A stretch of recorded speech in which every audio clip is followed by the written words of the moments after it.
how do you monetize as a big account? Let's not focus on small account. Like if you have the followers, what do you do? What's up? Welcome to the Likes and Cash podcast. Today I got my good friend Aaron Williams. Aaron's been my friend ever since I started on Twitter. Like at 0 followers, I followed him. We started chatting and stuff. So 2.5 years later, we're here recording a podcast together on how do you monetize Twitter if you already have a following. But before we get into that, Aaron, would you mind introducing yourself? Hello, I am JK's friend, Aaron. No, I'm Aaron. I've been on Twitter same time as JK. When did we start? About 2 years ago, wasn't it? Like 2.5. Yeah. 2020, like COVID. Yeah, it's because I was still in uni. Yeah. So I've been friends with JK ever since. And here we are. All right, cool. So I think a lot of the topics on Twitter are for people who are just starting out and they have no followers, right? Like they're just starting out, seeing how to monetize.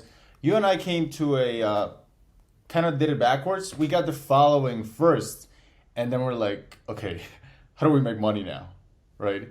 So if somebody was just starting out, now if somebody already had the followers, what's the first thing they should think about? Is like, man, I'm not making any money. What do you do?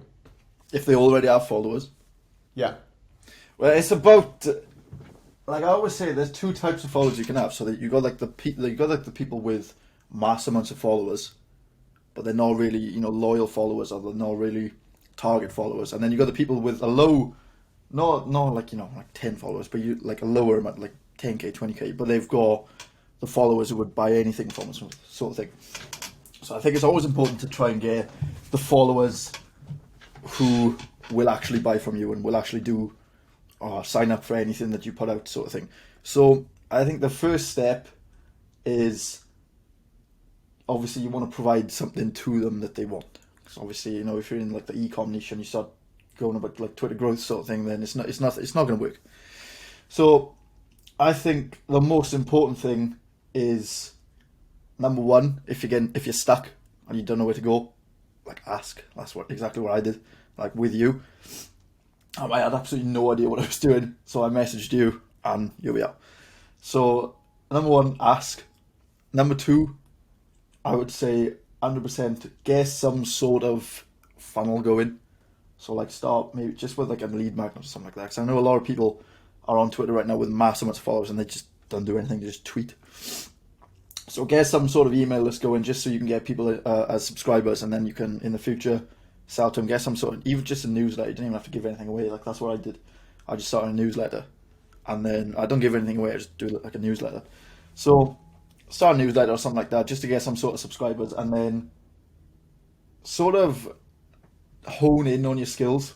Like whatever you're good at, make that your sort of craft. And like it's not you don't have to fucking, can I swear?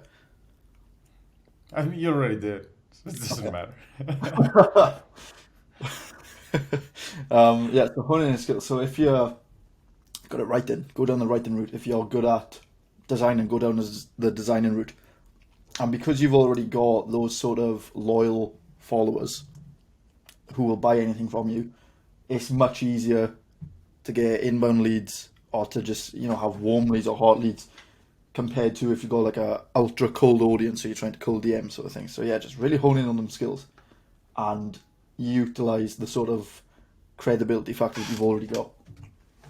People have this weird correlation in their minds. It's not weird. It's just inaccurate. Sometimes people will text me and be like, "Dude, I need to get more clients from Twitter," and they say, "Where do I buy retweets?" Yeah. And to me, that's like you're not fixing the core issue. People think that retweets are going to like land you clients automatically, and I found that's not the case. Like you and I had the same situation in which we got the followers, and then we're like, are they even high quality? Like, do they even pay? Like, did you ever think that? Oh, of course, bro. Like I know I've always had the thought like the higher. It's not to say like all followers are bad, but the higher followed accounts, like 100k, 200k, 300k, whatever. Yeah, it's more likely you are going to make money with like courses and stuff like that because you've got a bigger audience to sort of sell to. But if you've got like 10k followers who are really sort of focused on whatever you're in, like ecom or designing or stuff like that, it's much easier to get clients that way because most of them are gonna need your skills or in the same sort of niche. But yeah, when I was growing, it's like, yeah, I've got all these followers, but I'm not making near as much money as like Cold Email Wizard or something like that, or like people with like 20k followers because they've got that sort of such a sort of dedicated audience sort of thing. Whilst I've kind of got, I don't want to say generic, but like a much broader audience. Right. Would you? Oh, this is an interesting question because I know the answer for me is yes. But would you have done anything differently if you were starting out in 2020? Yeah, 1,000,000%. What would you have done? It's hard to say like what I would have done back then because I was just starting and I had absolutely no idea that it was going to go to this sort of length. But if I knew now what I knew, or you know what I mean, back then I would have definitely focused on like a niche and definitely gone all in on one skill. Like I know I did with like web design, but I kind of like swapped skills a lot. But I would have definitely studied the people who were already doing what I wanted to do. I would have definitely just picked one skill and focused all my sort of attention on that. And I definitely would have started going down the high income skill route and closing like the done for you sort of thing instead of courses and affiliate and things like that. Why? Like affiliate, I could have made, bro, like I could have made so much money and like established myself as like that sort of dominant person in an area if I just started off with one. Like if I started off with web design and I kept going web design and put every sort of ounce of effort into web design. You were talking And about that a lot when we first started out. You were all about web design. You were affiliating for dance course hard. it was, but I didn't put, like, I didn't, you know, it's hard because I was talking about web design. I was getting web design clients, but I wasn't like focusing 1,000,000% on it. So I wouldn't DMing people like, oh, bro, I think you know you need a website. I didn't really learn much about the craft. I sort of learned how to make websites, but no, tied it into a sort of offer sort of thing. Like, oh, I'll get you higher conversion rates, or I'll increase your clicks. It was more, I'll just make you a website because it's a website. Was there a point where you had the followers and you were like, man, I audience building and audience monetization are different. Like I need to learn this thing. Was there a point where you're like, yeah, something's got to change?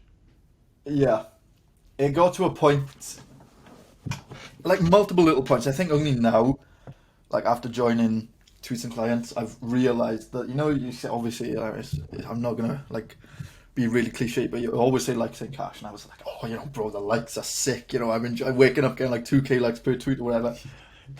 But then I like came to a realization. It was at the point where I was like stuck in a rut. Like, I'm getting all these likes. I'm not made any money from it. Like what? To be fair, you get sick engagement. Everything you post, like it slaps. It gets like thousands of likes. It does, which is a good thing. But I think if I started earlier trying to monetize and then focus on engagement, then I'd be making so much more money than I do now. Obviously, it's the start, you know, of making money now and actually focusing and honing in on everything I can. But I think if I started once I had like 100k or something like that, when I was starting to get really good engagement, if I started to monetize and focus then like on funnels, on systems, on skills, blah blah blah, and then got the engagement, then I'd be making so much more money now. Yeah, me too. I reached the point, man. I interviewed Tony a few days ago, a week ago. He had like 900 followers and he made 30k. And Yes, then I'm looking at my account. I'm like, dude, that ratio, like, that's not even close to what I'm getting. Like, you're killing it. And then I ran an interesting experiment that I heard Black Hat Wizard did too. Black Wizard, Black Hat Wizard. He tested a bio without an offer and with an offer. And if you had a bio with an offer, it converted to followers better. yeah. As in, like, if you being upfront that, hey, I'm here to make money, like, people actually responded to that better, which I thought that was interesting. You Yeah, know? it's like a filter sort of thing, I guess. Because I know a lot of people online hate people who make money. Like if you go on TikTok, especially with like the Tate thing where Tate took over TikTok. You'd see a lot of people, oh, he's got a course, or he's trying to make money, sort of thing. Like a lot of people, I don't know why. I assume it's just like jealousy or sort of projection. But a lot of people, and that's why I sort of wish I kind of started to monetize earlier too, because my bio was like tweets on wealth, wisdom, motivation, blah blah blah, and that was it. And then I had like my newsletter link, but it was nothing sort of like showing people that I'm here to make money. It was more, I'm just an account to tweets wisdom. So I think that would have, like, obviously I'm grateful for all the followers I've got, but I think if I started monetizing earlier, that would have sort of removed all the, how do I say without being a dick? Removed all the, or unqualified people. Freeloaders, maybe? Yeah, pretty much. People who are not going to pay you. Levitt Yeah. ran a really interesting experiment the other day. He told me about it. He ran a $1 lead magnet, just $1, and he said, like, this was, to me, it didn't make sense, but he said that the people with the $1 lead magnet, he got more signups when he charged money for it than when it was free, and I couldn't believe it. But it actually happened. Yeah, I did a tripwire. Oh, it was a while back with like a web design tripwire just to test it. And I'd put out a newsletter, and then they would go into a tripwire, and it was like $1 or something like that. And I tried to target, when you send like emails trying to sell like a course or something like that when you're like affiliate. I sent it to it the entire newsletter, and it didn't get many sales. I got like one or two or whatever. But then I introduced the tripwire, and I only sent a sales email to the tripwire subscribers or people who bought the tripwire, and they made so much more money than they did to the newsletters, because I think people who can like commit to like $1 purchase, then it shows then like, oh, this person is actually serious. They're not just trying to get as much free stuff as they can. Yeah. You also like it's like a higher commitment. It's like they get it and they're like, man, I already put $1 in. I mean, you might as well use it. It's just one. Yeah. But like you actually pay attention to it. Right? It's Yeah, kind of like when you buy when you were a kid and like they gave you toys, but one of them like you bought it yourself, you cared about that toy more Yeah, of course. because you were more interested in it. I remember I bought my first laptop. Like my parents had always bought me the computers and stuff and laptops, and I bought my first MacBook when I was 13, and I dropped it once, bro, and I fucking cried. I was so sad. But yeah, it's like I feel like if you're buying something compared to just getting it for free, you're more likely to take action on it because you've actually paid with your time and your money for it, sort of thing. Like I've got I've got so many free Gumroad courses, and I barely read any, but all the paid ones I've read so many times. Yeah. So, Aaron, how do you close 12K deals on the phone? Well, I think it's more for me because I've got such a big account, and I know well, most people on Twitter know, and they know me for who I am. It's much easier. So that's why I think having a big account monetizing is much easier than, not easier, but much more beneficial than having a smaller account. Because if you've got a big account, everyone knows who you are, and you know everyone else, and you've most likely engaged with those people at the time. So, like the first person I've got, I'm not going to name any names, but the first person I got, I've known him for, I've done work with him before. You know who it is. I've done work with him before. And he's paid me before for other things, so it was as simple as saying, yeah, I can do this price, done. And the second one also knew who I was, so again, you know that as well, but he also knew who I was.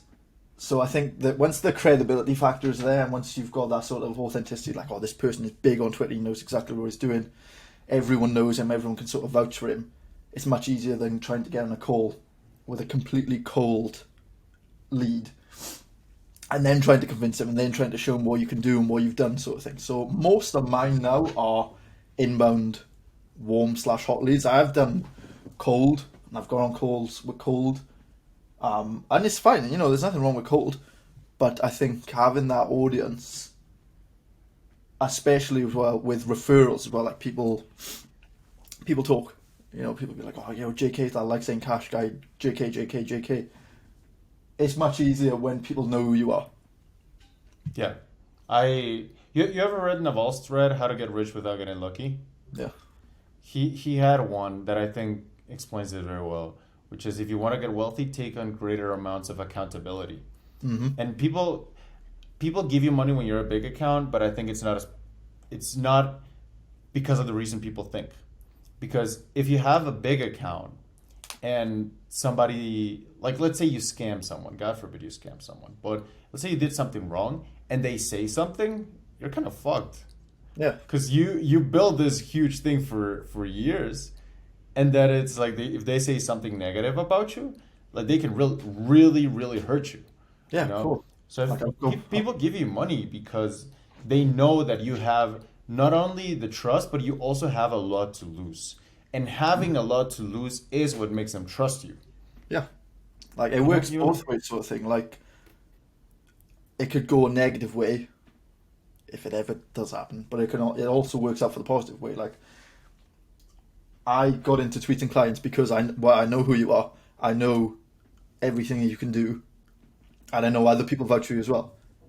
But then if it didn't go, like let's say you did end up scamming me or whatever like that, so many people know who you are, so they're gonna be like, oh JK, bro, I can't believe JK did this. I'm never going with JK. So it kind of works out in your favor, but then obviously if you screw up, then it's gonna screw you over, sort of thing. But whereas like a little account, it's much harder to get clients. But if you're like an anonymous account with like 700 followers, you can just delete your account and start again tomorrow, and nobody would Yeah. know who you are. But obviously, I can't do that because my face is everywhere on Twitter now. People know who I am. I've done podcasts everywhere. So, yeah, it works out in your favor, but it can also screw you over if you screw up. Yeah, which is why I also recommend having a face. I'd rather have a face than a topic. Or you know how people ask, should I show my face? Should I show my name? You don't have to, but it gives you higher accountability, and higher accountability leads to higher trust, and higher trust leads to more sales. Mm-hmm. You know, because if you were like you're Aaron, right? But if you were like I don't know, like wealth of life, whatever, right? So it's like you can change it. Like it's like there is like your name carries more weight, and that's why people give you money because it carries more weight. That's why I recommend having a personal brand more than just a regular, just a regular brand with an icon or whatever. Yeah. I remember I used to do coaching, and I always used to tell people when they do coaching, it's much better. It's not a massive deal, but if you are willing to put your face and your name online, it's much better for trust and credibility. Because I much rather, not to say I wouldn't, but I much rather to pay the person with a face who I can put a name and a face to than some random like avatar from Google with a weird name. Yeah. So, from all the offers that you've launched, because man, I've launched like 50 offers. You've launched a few also as well. Yeah. But from the offers that you launched, what were some big successes and were some big failures from the offers that you've launched? I think a lot of the problems I had with previous offers was the lack of sort of launch, if that makes sense. Like I didn't really launch. It kind of just appeared, and I ran with it, sort of thing. Like when I did web design, I would talk about web design, but I would never put that offer out there. Like I would DM people, or I would on the timeline randomly one day I would just be like, oh yeah, this is a website, or this is a funnel I made for blah blah blah, and that was it. And then people would DM me and be like, oh, can I have a website? And then I did coaching, so I worked with some people doing coaching, and the launch was better, but the system that I had in place wasn't the greatest because I didn't really enjoy doing it, sort of thing. And I think because I didn't really enjoy doing it, I didn't really put as much effort into it because I didn't want to go through that all the time. And they had some like micro offers and the courses and stuff like that, and they did okay. I don't really talk about them anymore because they're crap. But now this one that I'm doing right now is systemized. I've got bots taking care of DMs and stuff like that. I still need a VA. I've got bots taking care of DMs. I know exactly who I'm targeting, who to talk to, what I'm doing. The system from the second I outreach to that person to the second I say goodbye, I know exactly what I'm doing. There's a step-by-step process. Whereas in previous offers I didn't have that. It was more so, what do you need? No idea what I could sort of, and you obviously, like, the main thing of an offer is the offer. Like, I will get you X amount of followers in this amount of days, or I will get you this amount of conversion rate in this amount of days, whatever. In previous offers, there wasn't really a key, I'm going with Aaron because of this. It was just kind of like on a whim sort of thing. So yeah, in previous offers, lack of sort of systems and strategy screwed me over. But in this one now, it's just everything is flowing. Nice. Are you comfortable sharing what offer that is that you're doing for ghostwriting? Yeah, of course, bro. Ghostwriting. So I'll get you 10k followers or 10k plus followers in 90 days. I'll just keep working until I do.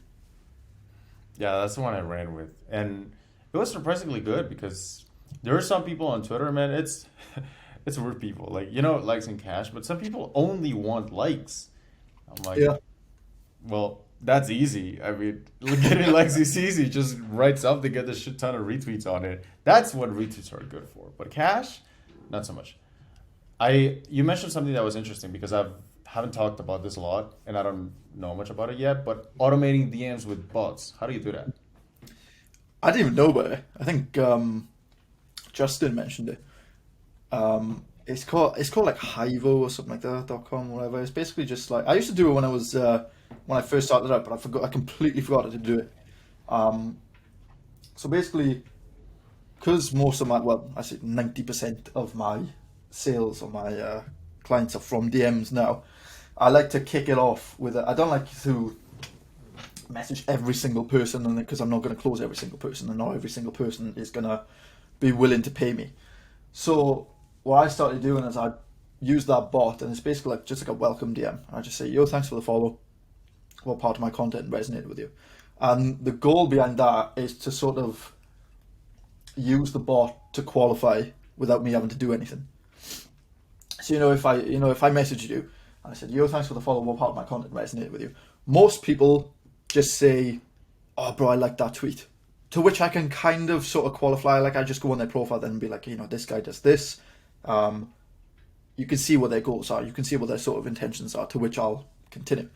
But if they're just like a random anon account who just like retweets everything like football or Mr. Beast, I'm not going to try and close them because they're not gonna go for me. So yeah, the point of the bot is to try and qualify them without me having to really do anything. So I can just go through the DMs. I tell you a good tip that I use now is the verify thing. So I know obviously a lot of people who are serious about Twitter have got Twitter Blue. So I'll just scroll through the DMs and be like, oh, verified account, click that profile and be like, oh yeah, this guy, I can target this guy, I can try and close to him, sort of thing. Give me a sec, my doorbell's just rung. That's fine. Okay. You good, my G? Oh, so I nearly fell down the stairs. Okay. You fell?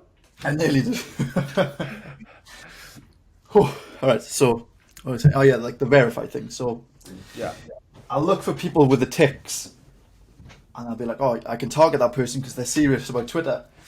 And then the people who are not, I just kind of be like, oh, thanks. Because most of the people will be like, I You guess DM every new follower? Or Yes. you automate the DM to every new follower? Yeah.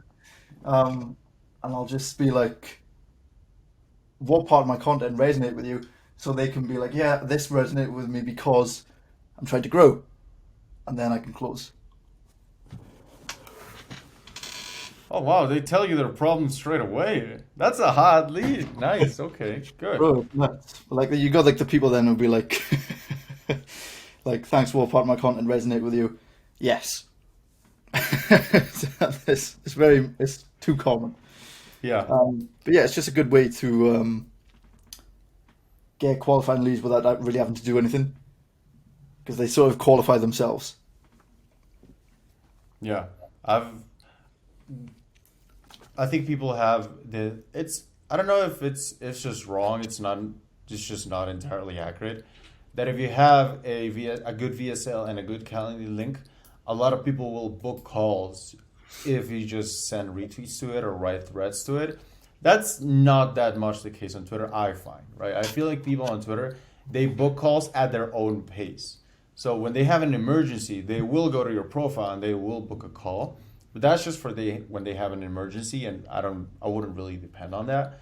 Like you said, like we're quote unquote big accounts, and most of my business also comes from the DMs, like just talking to people. And I feel like people don't understand that too much. They want the dream of, no, I want everything to come inbound. I want everything to come to me, and it should come to me with the retweets. It could, but like just, I mean, you mentioned Black Hat Wizard, and I did this as well. Like if you go on my page, I have a setter that's calling people. It's almost their full time. I have a closer that's just handling everything. Then it's hard to get that much if you just have a Calendly link and a VSL. You will get some, just not too many. Like if you really want to like speed it up, DMs are actually the fastest way to do it. Likes and cash was actually going to be conversations are cash, but that's just not as catchy. It's like that wouldn't really hit. But that's what the like likes and cash philosophy is about. It's to just talk to more people, because when you talk to people, and you know this, when you have a big account, you kind of have this aura, this kind of mysterious effect. You message people and it's like, oh shit, it's Aaron's 200,000 fucking followers. He's DMing me. It's like, oh, like it hits them for a little bit. Like likes, everybody knows likes and cash, but likes are status in a way, Of course. right? So that helps you. I think likes not as important. They are important, obviously, to an extent, but I think a lot of people focus too much on them, and that's why I'm sure you've made the whole likes and cash thing. I'm a prime sort of example of that. Like when I was growing, when I didn't really have anything to offer apart from retweets and like an affiliate link, 2,000 likes was bad for me. Like I'd want 10k likes, and I'd always chase the sort of likes. Yeah, I know, bro, it's nuts. I remember this time I got like 100k likes on this post or whatever. I was like, oh, cool. I've made it, basically. Like I'm nuts. But then I didn't follow up with anything, so it was kind of like 100k likes. That's it. It was nothing. Like if I followed up with something, even a newsletter link, I could have got thousands to sign up from that, but I didn't. So I think likes are important, for like obviously I'm going to pay attention to the people who are getting good engagement sort of thing, because obviously they know what they're doing. But if you're getting like thousands of likes every day and you're not really making any money from it, you kind of, there's something going wrong in that sort of like funnel or system, which you need to sort of jig around. Yeah, I think it's because people do it opposite, or they just do it the inverted way. So I believe in, you pick a market first, like you try to be category king, however small. Just not even of a pond. Which puddle can you be a king of? Just market first, and then it's offer, and then at the top it's traffic, right? And I feel like that provides you a very stable base, but people do it inverted. They focus on traffic first, then they craft an offer, but they never really chose the market. So it's opposite. You know what I mean? So instead of having like a strong pyramid, you end up having like an inverted pyramid that can just tumble. And that's kind of what I found in me. So I was like, okay, what can we be category kings of? And you said like, well, I had this account of, I don't know, quote unquote freeloaders, and I have this big account. What am I good at? Well, you're good at growing accounts. So that's kind of your unfair advantage. So there you go, market first. Then you crafted the offer, which I feel like you already had so much traffic. Just one good offer was going to really nail it. Yeah, I remember I DM'd you. It's like, bro, I'm going to do this lead magnet, this big ass lead magnet. Then I'm going to do this. What do you think of this? And you were just like, why don't you just do like the offer first, like the big offer, and then work backwards? I was like, oh. Yeah, it's opposite. Like you gotta do it the opposite way, because it's like you gotta look at your goals, right? Like if you want to build a big offer with the lead magnet, the tripwire, and everything, like you need ridiculous amounts of traffic. You're not running ads. It's hard, right? But if your goal in the beginning is to get to 20 to 30k a month, which is by no means a small goal. Like when I got to 5k a month, my life fucking changed. Like I think I made it when I made 5k. I actually have this theory that I made it when I made 5k a month, but actually do. But like you gotta work backwards. Like you're not trying to build a $10 million company now. Like, I feel like, and Dan Coe doesn't like this when I say this, but get rich first and learn Buddhism second. As in, like, I can see why you wouldn't like it. yeah, because he's all about like do it at the same time, right? And I get it. Dan's the calmest dude I've ever met, by the way. He's always chill. I I lived love with him for a month. He's always chill. But to me, it's all about like get the cash first, kind of detach yourself, and with the money, now you can make better decisions. Now, because let me ask you, for example, right? Now you're making what, like 30K? hmm God, you went from 5 to 30, dude. So you're making 30 now. It's insane, fuck. So now, like, if you were to launch a cohort, or if you were to launch a program or a coaching program, even if you didn't change anything about it, you would be more detached. You'd be able to take your time and craft it, which leads you to my next question. Now you're making the money, and you can't take any more clients because you hit max capacity. So, what's next? I think I need to get a team going now because it's getting to the point where my DMs are always absolutely clogged.